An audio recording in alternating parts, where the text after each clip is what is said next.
All right, welcome back, Inebri-arts. This is Andy of the Inebri-art podcast, and as part of Art Week, we decided to kind of put together a little live podcast seminar, and I reached out to someone who's been on my radar for, about a year now or so. I signed up for her emailing list and been paying attention. Came across her on John Shea's show on WATD radio. Katie Dobbins, welcome to the show. Thanks. So, singer-songwriter, best way to describe you? Yeah? Yeah. And so at what age did you realize that you kind of, like, when did you decide that was your outlet? Like, when did you really kind of catch the music bug?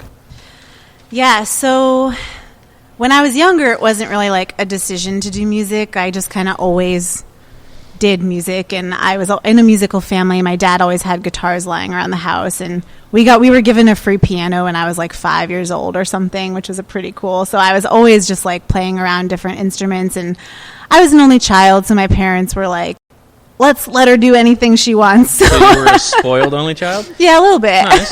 Not gonna lie.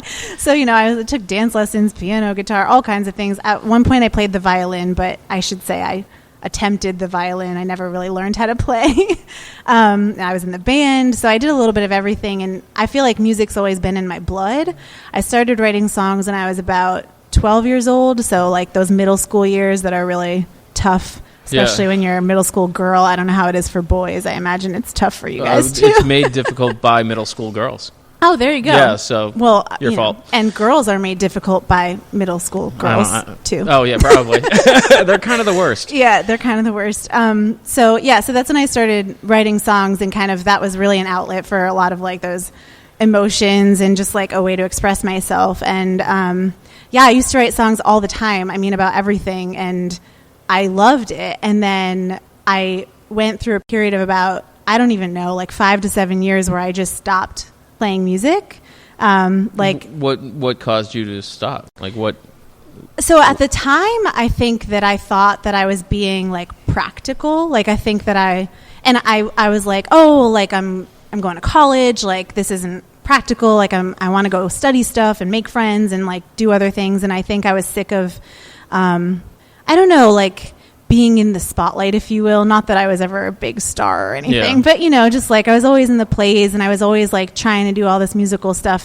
But I also think that I told myself that I was sick of it. Like I remember saying to my dad, because he was like, "Why didn't you want to go to a music school?" And were your parents professional musicians, or were they just kind of like hobby musicians? My mom's not a musician at all, but she used to like sing to me a lot when I was younger. Okay. So that's when I say I was surrounded by music. Like we used to make up songs together in the car and stuff. And my dad is a tinkerer, like he tinkers on lots of different things. But and him and I have played, like he's played guitar while I sang at my uncle's wedding. Oh, nice. So we've done stuff like that, but they're not professional musicians, no. But he was kind of like, they kind of thought maybe I would go to music school, and I was like, I don't know. Do you think it was more like, not necessarily parental pressure, but more societal pressure where you're like, oh, I got to do something serious? Kinda. And I also think that if I really like dig deep down, I think I was scared of it, because I was like scared of failure, but also scared of like, what if it actually went well? Like, I think there was fear on both sides of the spectrum, and I just like couldn't handle it. And so I was like, I'm not a musician. And I think I was too afraid to actually ever call myself a singer-songwriter. Mm-hmm. Like I was like, yeah, I write songs, but I'm not like good, or I was like, oh, like those people are better. If you write songs, I think by definition you're a songwriter. right. Like, yeah, I know.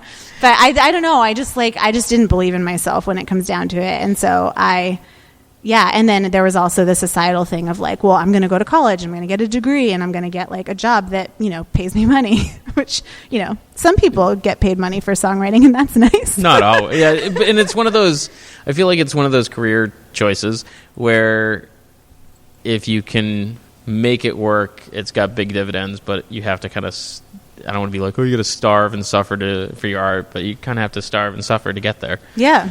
Yeah, it's all part of it. Yeah. So at what point did you decide to refer to yourself as a songwriter opposed to someone who writes songs? Well, so I think that after that kind of hiatus that I took, I realized that it's such a core to who I am that like that is who I am, and like I do need to call myself a songwriter, and I do need to get back into music, because without it, I just like I was talking before about, that was my way to express myself and process my emotions, and I just like didn't have that without music. And so I got back into it, but I didn't. Yeah, it took me a little while to like officially be like, I am a songwriter. Like I decided I'm like all or nothing person. So I was like, I'm getting back into music. So I announced it to everyone like, hey everyone, I'm a singer-songwriter and I'm going to make an album, like most people. And the people at the bus stop were like, great. Yeah. Like, what's her name? Yeah. Why do we care? And I made a Facebook page, and I remember it was like midnight, and I was at home with my parents. They live in New Hampshire.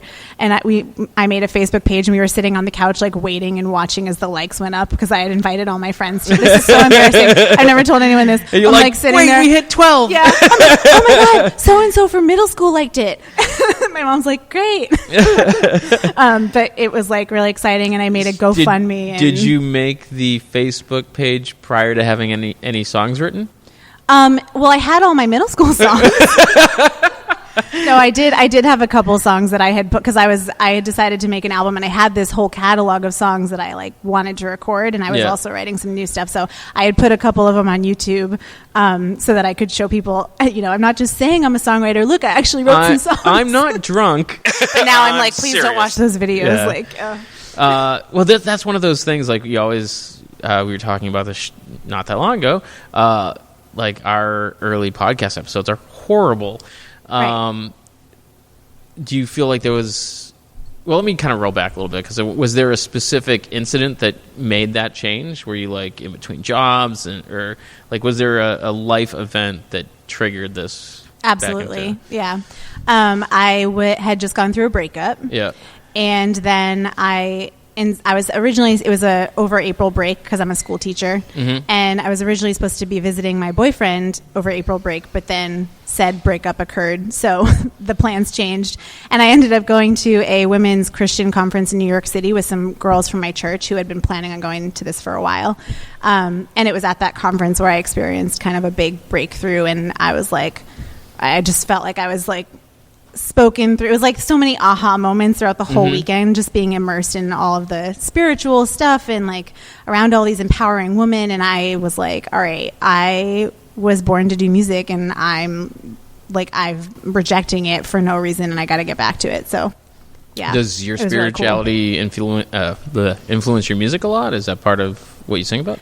It is, and not intentionally. I think a lot of the songs that I write are, if someone is a spiritual person or a religious person or whatever, I think that they might hear some of my songs and be like, oh, there's like a deeper meaning in that. Mm-hmm. But I also think that they're not necessarily deliberately about that, if that makes sense. Yeah. People they're not hymns. Right. Yeah. It's kind of like, there's definitely some subtle like messaging throughout my music, just because it's such a core of who I am, that it ends up coming out, because the musical expression is a reflection of like, I think, what's inside of you. And so for me, and so that's what comes out.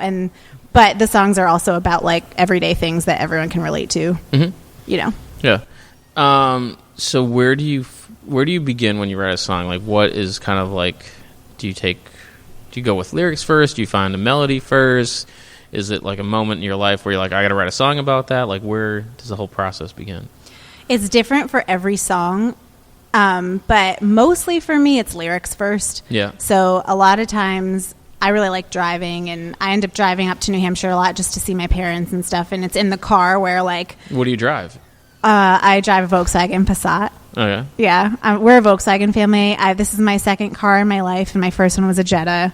And I was really sad to get rid of it, because it's like such a peppy little fun car. Yeah. But I didn't change that much. I stuck with the Passat, and it's got a turbo, so it's still pretty peppy. But yeah, so I get inspired when I'm driving, I think, just because it's time when I'm like alone in the car and I'm thinking, and so sometimes a melody will get stuck in my head, or like a line will get stuck in my head, and I feel safe in my car because I'm by myself, so I can turn my phone recording app on and just kind of start like singing stuff and kind of like tweak it as it goes. And like the other day, like a song that I just wrote the other day, I think I wrote almost the entire thing lyrically in the car, and then it's like later I was like, great, I just got to add some guitar chords. Car acoustics are great. everybody sounds good until someone else is sitting in the car and it screws up the acoustics. Exactly. Yeah. So do you do a lot of kind of like, is that, so when you're in the car, you can't be listening to the radio? Correct. So do you just kind of like sing to yourself because in the car then I would and be look like a copying crazy radio person? Yeah, so I also do I also have all these like vocal warm-ups that I do every day because I had some issues in my voice this fall because I got this like really bad cold and it affected me forever. And so I had to go to this woman who taught me some techniques, and she was like, you really should be doing these vocal exercises every day because your voice is a muscle and you want to be strengthening it all the time. So one of the exercises, this is also embarrassing, I don't usually talk about this, but you put a straw in your mouth and you like breathe, you practice breathing exercises with the straw, and then you can also do like vocal things with it. Do you put it in like sideways, or do you put it in it's like you're drinking from the straw. Okay, all right. Yeah, but you're practicing breath. And so I'll be driving. The best place to do it is in my car because, again, I'm alone. And like I'm such a busy person that I won't make time for vocal exercises, unless I'm like doing something else. So I always do them in my car in the morning or like before I'm going to be writing something. And so people probably think I'm crazy. Like they look in my car and see this woman with a straw in her mouth, just like moving her head up and down and like bobbing around. And they're probably like, what is that? Do you ever get to like a doing? stoplight and like look sideways and you're like, oh shit? I never look sideways. No. That's the trick. Yeah. So once you have sung to yourself in the car and you have the melody, is there like a certain kind of like a time period? Like, do you have like kind of a set time before you're like, okay, it's ready, or is it just kind of more of a feel? Yeah, it's like I'm feeling it or I'm not. Like I'll write a verse and a chorus, and sometimes I'll be like, yeah, nope, that's just not good, and then I'll turn the radio on, or I'll like work on something else, or sometimes I write a verse and a chorus and I'm like, ooh, that's pretty catchy. I like that, So It's all about how I feel. And if I start getting bored, then I'll just start listening to a podcast or listening to the radio or something. So obviously you listen to the Inebri-art podcast on your trips, but every episode. Yeah, liar. But you're talking earlier, you're also a podcaster. I am also a podcaster. Yeah. Name drop. What's the name of your podcast? Let the Music Set You Free. And what led to that? Like, how long have you been doing it? What got you started in it? Well, I realized I really like to talk, and podcasting is a great outlet for that. I also really like music, and I like meeting other people. It's great when you have a podcast, no one tells you to shut up. Yeah, exactly. Yeah. I'm like, I'm in control. I'm hosting this thing. Let's go. No, I'm just kidding. Sort of. But, yeah, I really like music. I like talking. I like meeting other people. And basically once a month, I interview another artist, like independent artist in the emerging music scene. And we talk about topics that we are like trying to get free from. So in the fall was the funniest one because we did free from busyness, which is like I'm constantly busy and I never relax. So we were laughing the whole time. But it's not so much a like, hey, we have all the answers podcast. It's more of a, this is interesting. We're both going through this. Let's talk about like strategies that we use. And strategizing and whatever. And then, usually the guest will play a song or something. So nice. Yeah, it's fun. So at what point, so you got back into music, you made your Facebook page like a crazy person, watched all the people like it. It was very exciting. It's been no moment that exciting in a long time. At what point then were you like, I'm going to play out? Was it right away? Were you kind of like going to get 12 songs first? Like at what point were you like ready to hit the stage? I was ready. I just wasn't sure like what to do. Like I didn't know where to start. And so I started playing open mics. The first open mic I did in Boston was at the Lizard Lounge. And I got there at the very beginning and I stayed till the very end like a crazy person because I was just like, this is a cool moment. And Tom Bianchi at the time was running it and it was just a really cool night. Anyway, so I started doing open mics whenever I could, and then I started playing in different coffee shops. But it's hard. I found that it was really hard to get any gigs without having a record, without having any press.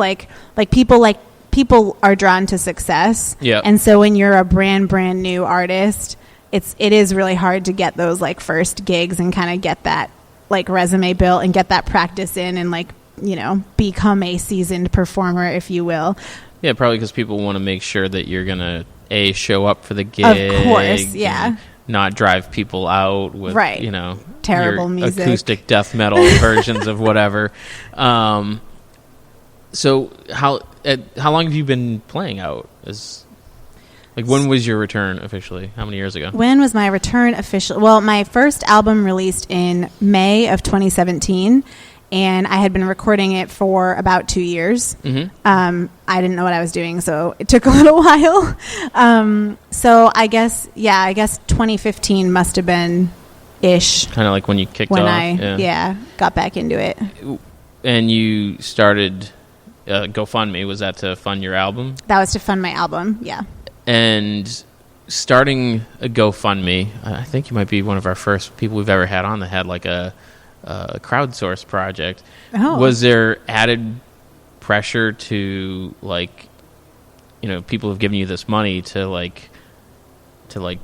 make something, not just make something, but make quality something that they're not going to then regret having kicked into? Or I think so, maybe. But I think that, I'm the kind of person who puts pressure on myself anyway. Mm-hmm. So, I already was I'm making a CD. It has to be, 200% the best I can do. Just because like I said, I'm kind of all or nothing. So I was I'm making this CD. I'm going to do it as best I can. I think it was a little bit of added pressure in terms of, okay, I just decided to do this GoFundMe. I hope it's not an embarrassing failure, and nobody donates, and then I have this public thing out there that's look, I put myself out here and nobody took the bait. That was more of my fear, I think. Yeah. So then you put out your CD, and you were talking about that you were just in Nashville. Were you down in Nashville, on tour, or were you just kind of vacationing? So I actually just released my second album on March 29th. And then a couple months ago? Yeah. Oh, nice. And what's the title of that album? That one is called There Is Light. Okay. And I recorded it near here, probably not too far from here, with Sean McLaughlin in Rockland, Mass. Oh, yeah. At 37 Foot Productions. And so we've been working on that for about a year, and I released it on the 29th, and then I had a series of 3 release shows to celebrate it, and one was on my 30th birthday on March 30th.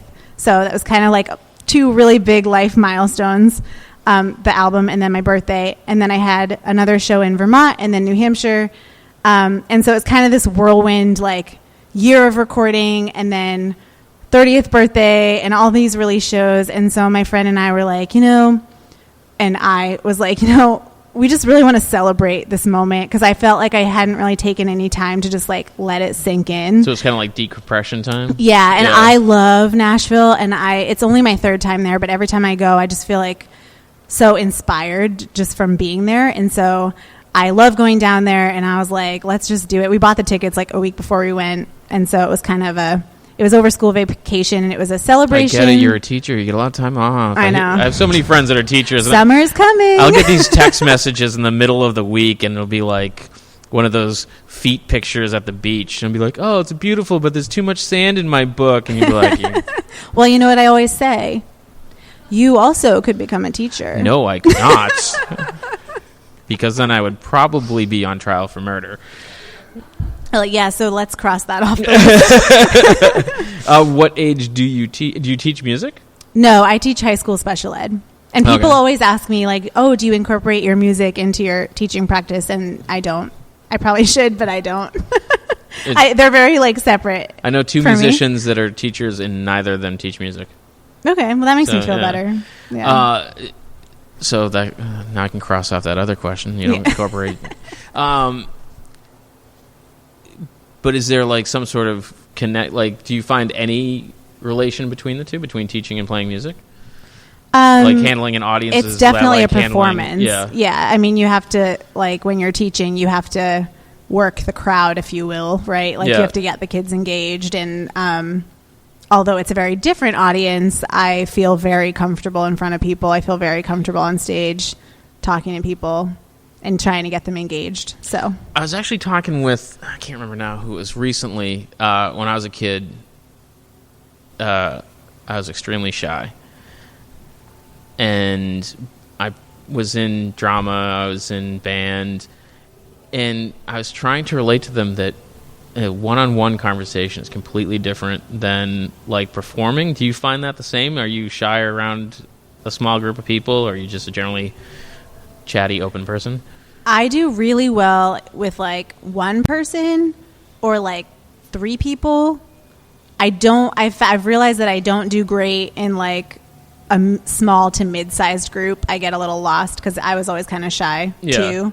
Especially if there's like a lot of strong personalities in the group. Like I'm not the kind of person that's going to like compete and be like, I guess I'm not much of a diva. Like you don't need the center of attention. No, I mean, like I don't mind it if that happens, but I'm not. If that makes sense, like I'm not. Right. I'm also not like, oh my god, don't look at me. But I don't seek it out. Are you implying that you're well balanced? Maybe. I'm just basically perfect. No, I'm just kidding. But I don't thrive in those like medium-sized group situations because I tend to kind of just like withdraw into the background. Yeah. But I do well in like 1 to 3 people or like on stage. It was funny. I always said I felt I did well on stage because it's different. You're communicating with the audience, but in a completely different way.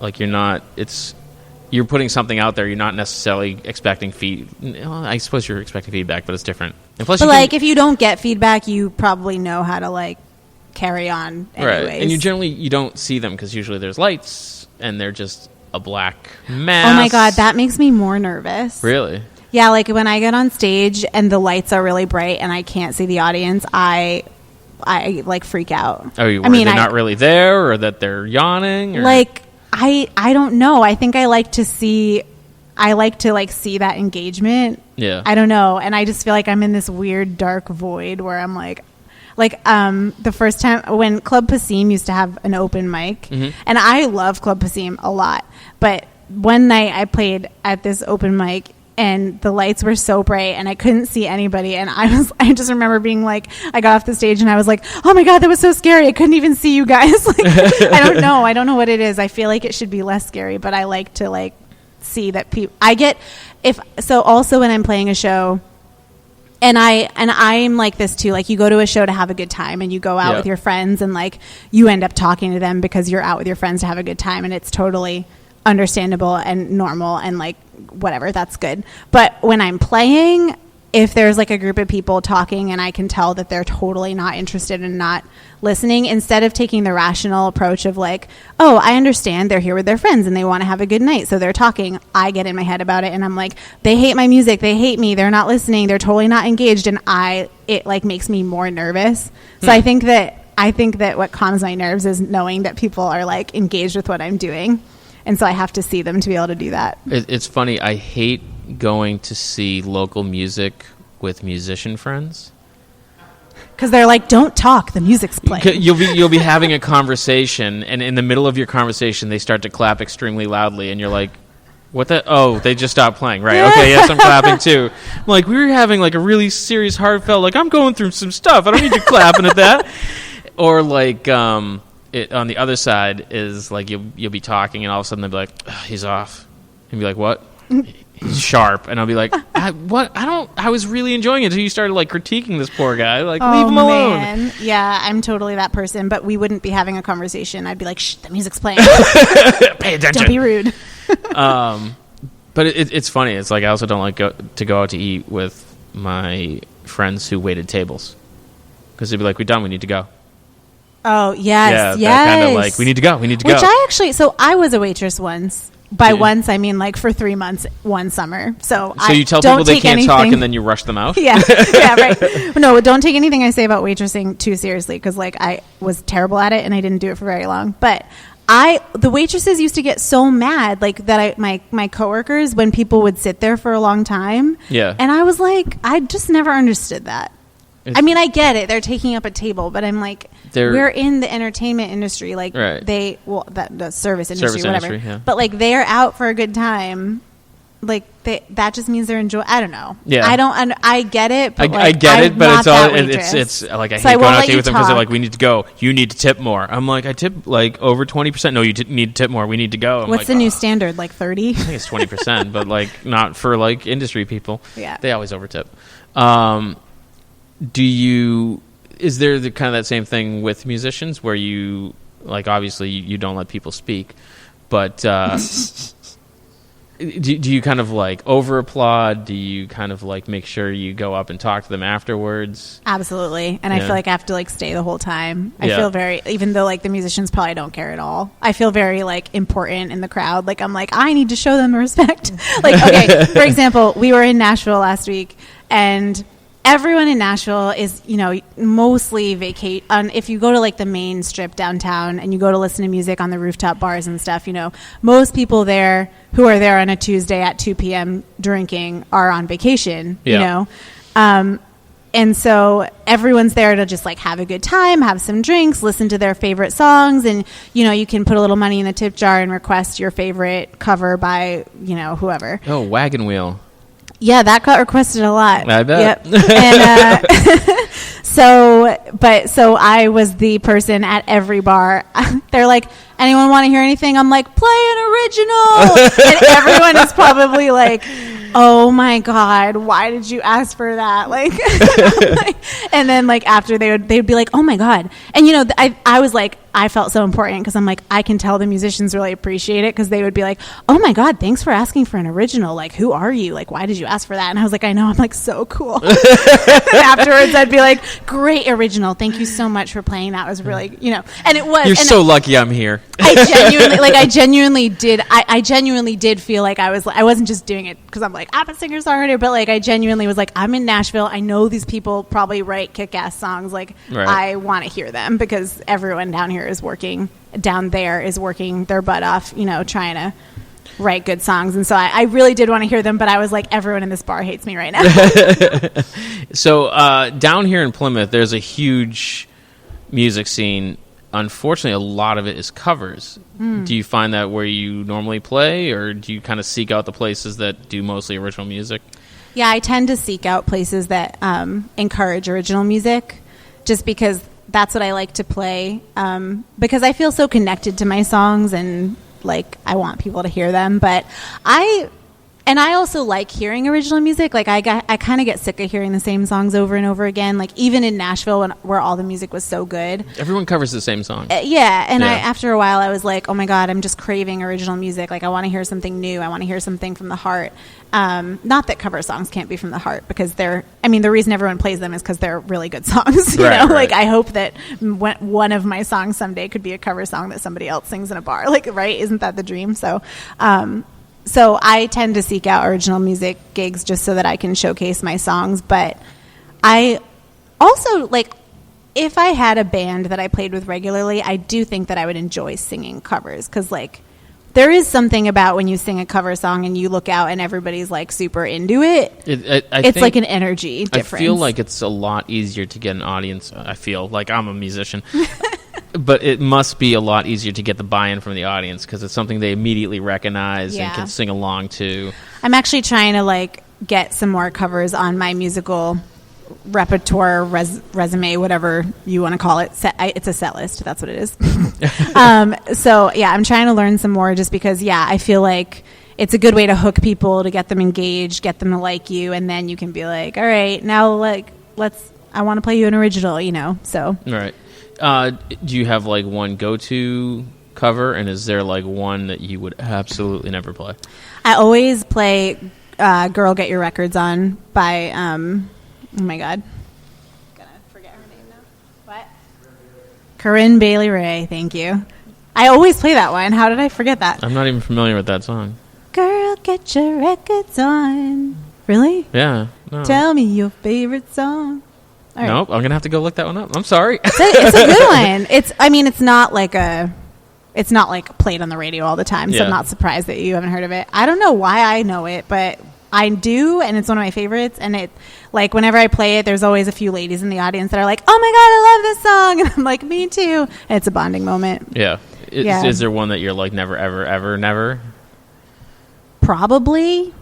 But I don't know. Yeah. I haven't really thought about it. So when we kind of talked about this, everyone hates on Wagon Wheel. Yeah. I think it's a good song. All right. Podcast is over. Pull the mic. There's a reason everyone wants to hear it. It's a good song, but is it though? But what I did is I changed it lyrically to be about New Hampshire because I'm from New Hampshire. And so I'll play it up there sometimes, but with different lyrics that are all about like, instead of going down south, it's about coming from Mass to New Hampshire. Is it strangely specific? Like, yeah. It's about Lake Winnipesaukee, where I'm from. Oh, nice. Yeah. I used to go up to Hermit Lake. Hermit Lake? I think it's called Hermit Lake. Don't know where that is. It's not far from Lake Winnipesaukee. My buddy used to have a cabin up there. We used to go drinking up there in high school. Nice. Treble, so it was a lot of fun. Liam, do your homework. That's my son. He listens. So,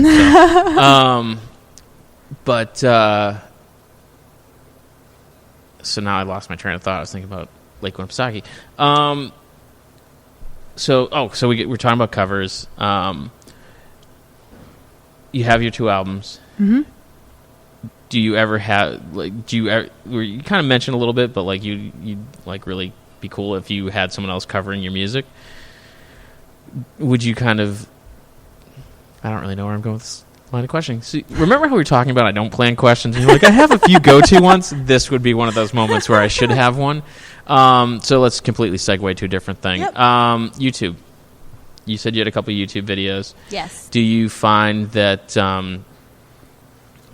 like YouTube is a really valid form now? Because there's so many people that have kind of like created a career out of YouTube and playing music and covers and originals. Do you get a lot of traction from that? I am still learning how to navigate all of the social media pages that there are to navigate and figure out like how to use each one. So I don't think that I've fully figured out YouTube to its fullest potential. I think that it can be a really great tool, and I've seen artists have a lot of success with it. And I think that if you devote time to it, and like what I learned at a conference I went to is like YouTube is really good too if you have a series of videos that you want to put out that are kind of like all tied together. Like that's what YouTube likes to promote, kind of thing. And so I was trying to think of ways I could do that. I've started doing some co-writing with people, and I'm hoping to launch a co-write series where I'm like doing videos of the process and the song that was created and things like that. And so I have some ideas on how to use YouTube. Right now, it's sort of just a dumping ground for any video that I have. Yeah. And so, I have a playlist on there of like any live video that has been recorded professionally or not is in my, live video YouTube playlist. And I have one music video that I recorded or that I put out a year ago in February. That's a really, really sweet video. It's called Post-it Notes. And my aunt and uncle, I wrote the song for their wedding. And then they acted in the music video. They get mad when I use the word acting, though, because they're like, no, it's genuine love. Like, we're not acting. And they really are so genuinely in love. And the video is super cute. So that got some good traction. People seem to really like that video. I don't know how many subscribers I have on YouTube. I don't feel like it has... That's pretty easy to find out. Yeah, I could probably just look at my phone find it out pretty quickly. So I feel like, to answer your question, if I'm answering your question... I barely got the question out, so don't feel obligated to answer it. I love YouTube as a platform to like host all kinds of different videos. And I like that it doesn't limit you to like...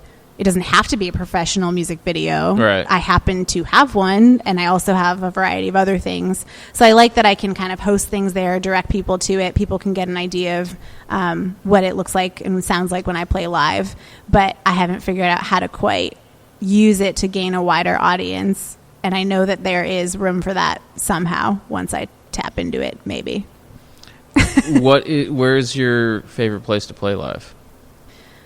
Favorite place to play live right now is probably the Burren back room, partly because it's right in my backyard, because I live in Somerville. That's always convenient. It's like super convenient, but it's also, they've worked so hard to make it into a listening room that really appreciates music and artists and original music. And so I really appreciate that. Everybody's really nice there, and I always have a good experience when I play there. So, yeah, and I'm going to be doing a monthly, I'll just plug it real quick. I'm going to be doing a monthly songwriter series there. Oh, nice. The last Tuesday of every month, I'm going to be hosting a songwriter round. So it'll be like me and then 3 other singer-songwriters playing songs we wrote in the round. So Oh, that's cool. They're letting me kind of use the space and do this new series, so I'm excited about that. So these going to be kind of the same people that you bring onto your podcast? Or? Some of the people that I have lined up have been on the podcast, but it's not necessarily tied into it. It just happens to be like they're people that I'm familiar with, and I also have some people that I will be playing with who I've never even met before that I just like know about, or maybe saw at an open mic and emailed and was like, "Hey, I saw you and didn't say hello, hi, but Katie. Do you want to be in my show? Would you like to be on my podcast?" Yeah, yeah, I do that too. So it's a mix. Yeah. So who you asked me who my kind of like go-to, like my dream guest would be. I should never have asked that question. Well, that was a good question. Now you're going to ask it back. No. Do you have like a dream performance? Like, is there a place that you're like, oh, it'd be great to play the Grand Ole Opry or someplace in Nashville or... I mean, Carnegie Hall like everywhere. Like I mean, well, when I was in Nashville, I actually had the awesome opportunity to see a show at the Ryman Auditorium downtown, and it's just like so beautiful, filled with so much history, and the sound in there was amazing. I would love to play a show there, just since you mentioned Nashville.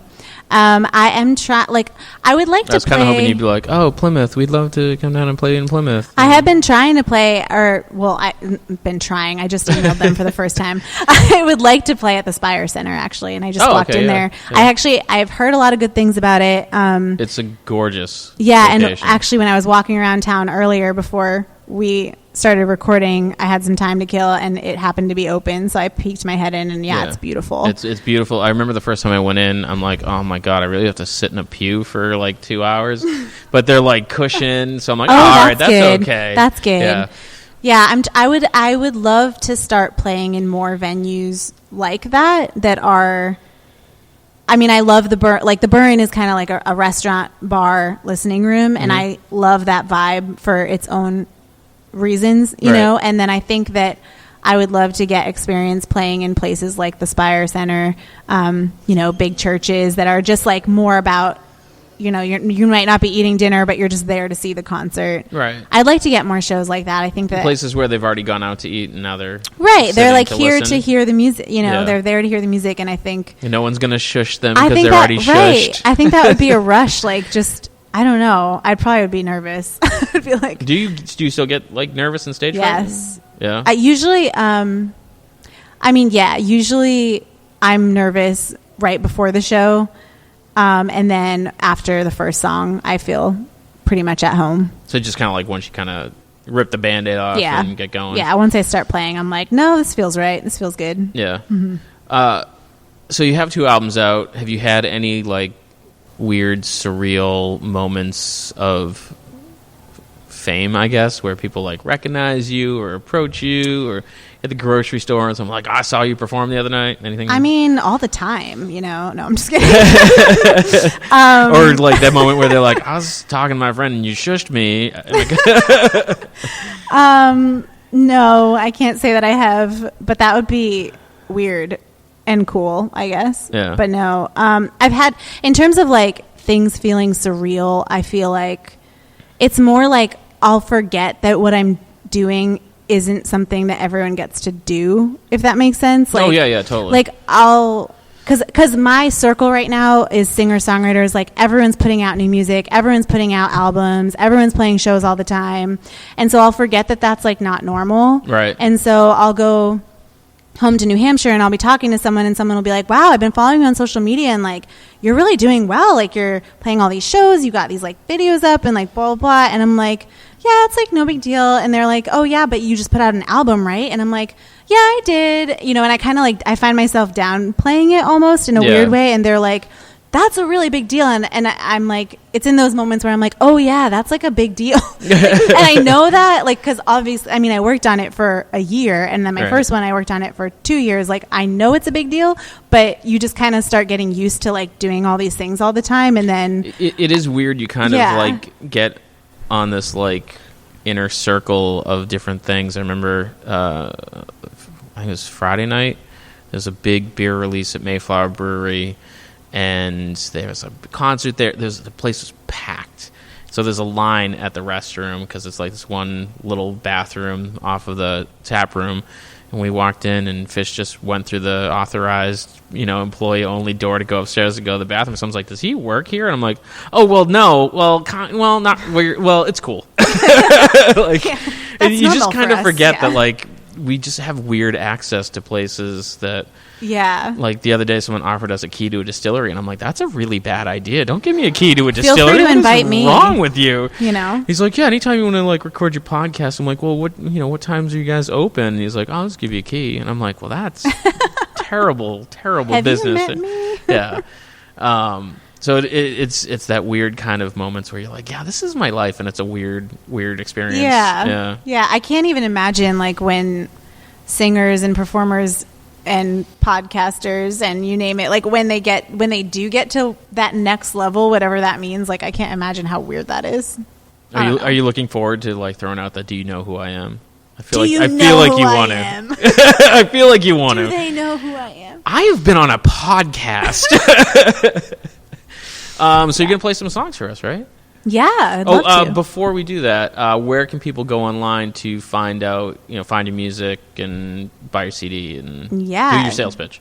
So Facebook, I am at Katie Dobbins Music. That's my handle. And she watches the page likes go up. So. Right, I sit there at midnight every night and I just watch the magic happen. So if you want to give me a like at midnight, that would be great. No, I'm just kidding. Facebook. Instagram is the same thing, just Katie Dobbins Music, and I think I have a Twitter, but I don't actually use it, but I think it automatically posts things whenever I post anywhere else. It's like linked to Facebook or something. Yeah, so it's probably like just a really annoying string of like everything I post on every platform. But I do have a website. It's katiedobbinsmusic.com.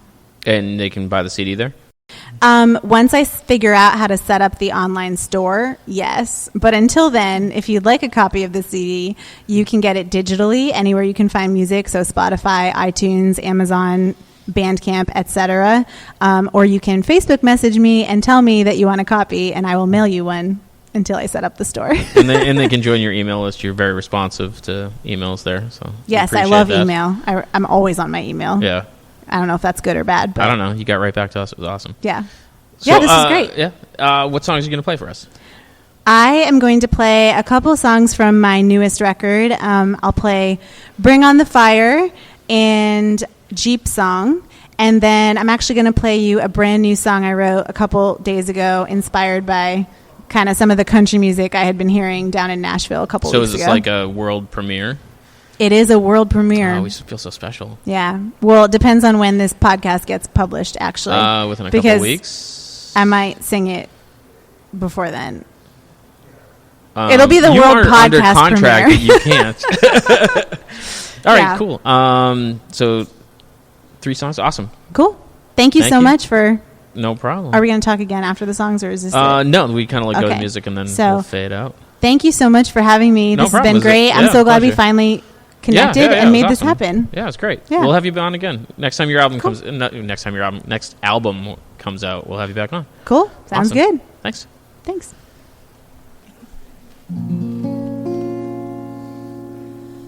They said, when will you learn? If you play with fire, you're gonna get burnt.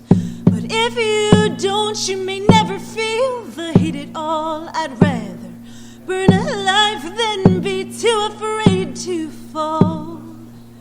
Bring on the fire. There was a rebel of a man down in Tennessee, was told only whites drink this tap for free. He sat down, poured a glass anyway. In court a week later, he was shackled in chains. Said, yeah, I'm gonna do it again. Drink that water till my dying day. And they said, when will you learn? If you play with fire, you're gonna get burnt. But if you don't, you may never feel the heat at all. I'd rather burn alive than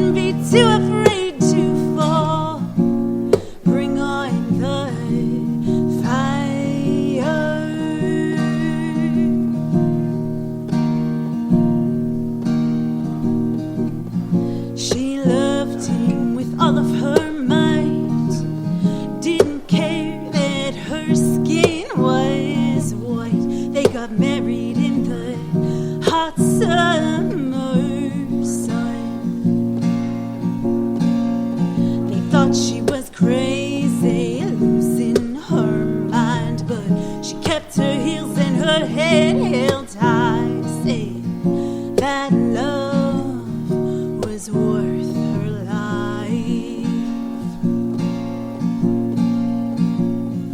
When will we learn? When will we learn?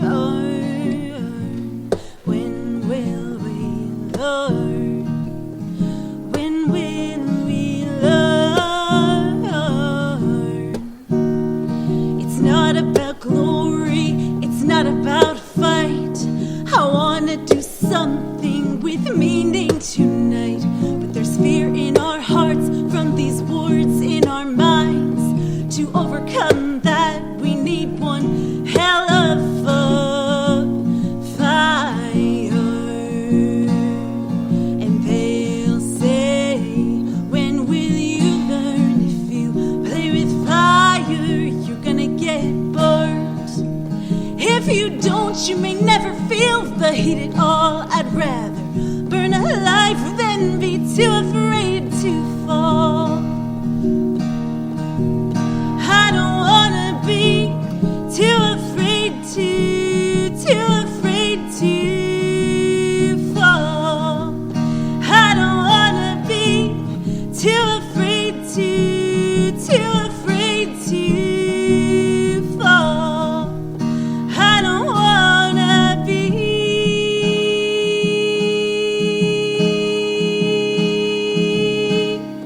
too afraid to fall.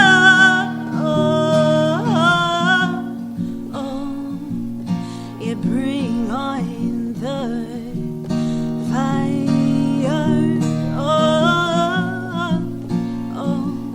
Yeah, bring on the fire.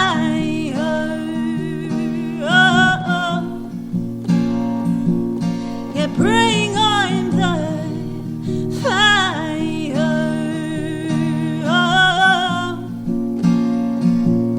Yeah, bring on the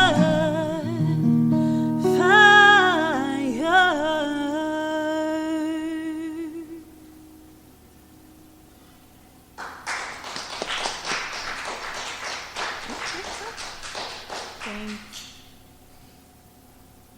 Thanks, guys. This is called Jeep Song.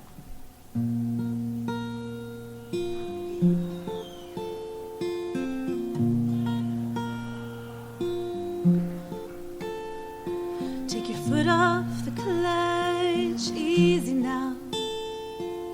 Take that transmission down. I'll take you all over town in this wrangly topless crown. Put your foot on the gas, easy now. Turn up that radio sound. We're singing all over town in this wrangly topless crown. Don't stall on me. We're riding with the wind in our seats. Don't stall on me. I'm trying to believe.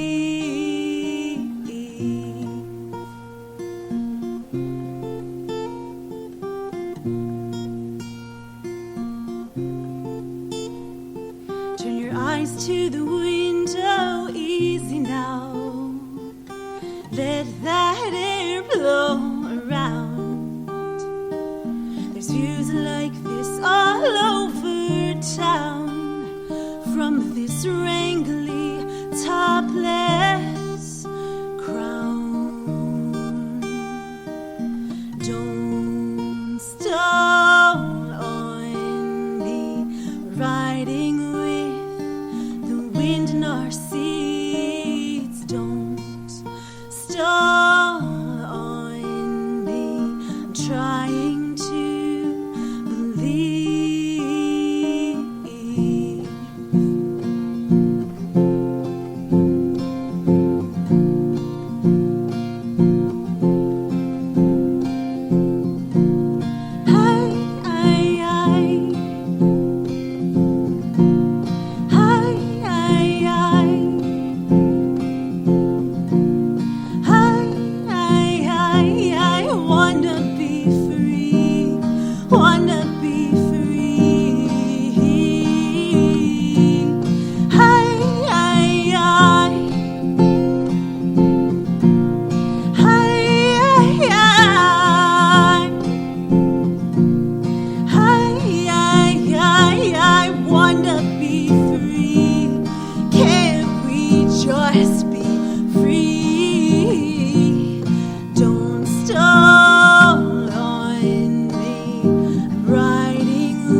your foot off the clutch.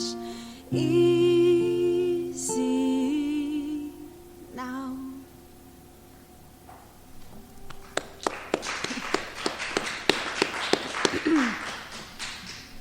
Thanks.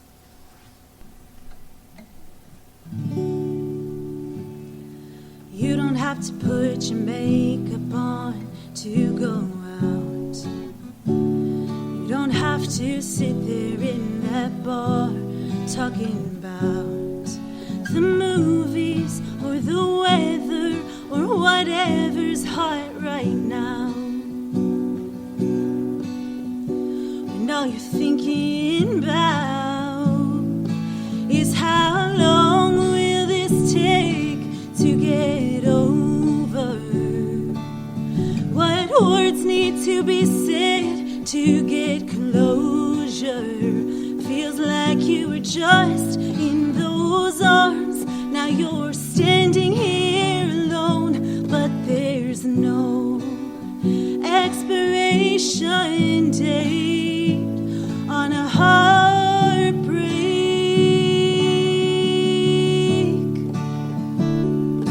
You don't have to tell him how you're loving life right now. You don't have to put a smile on, wondering how long you can fake it. When will you make it? Oh, how long will this take to get over? What words need to be said to get closure? Feels like you were just in those arms. Now you're standing here alone, but there's no expiration date on a heartbreak.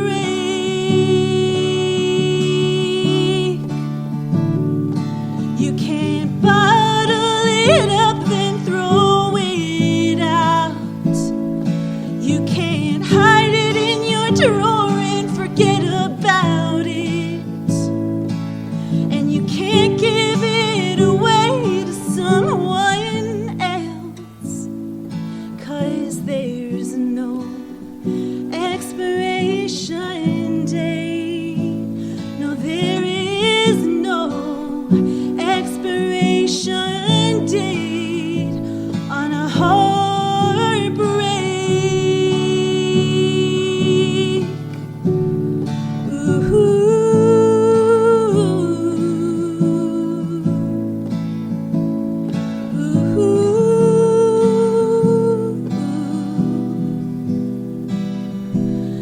No, you don't have to put a smile on, talking about the weather like you've never been better.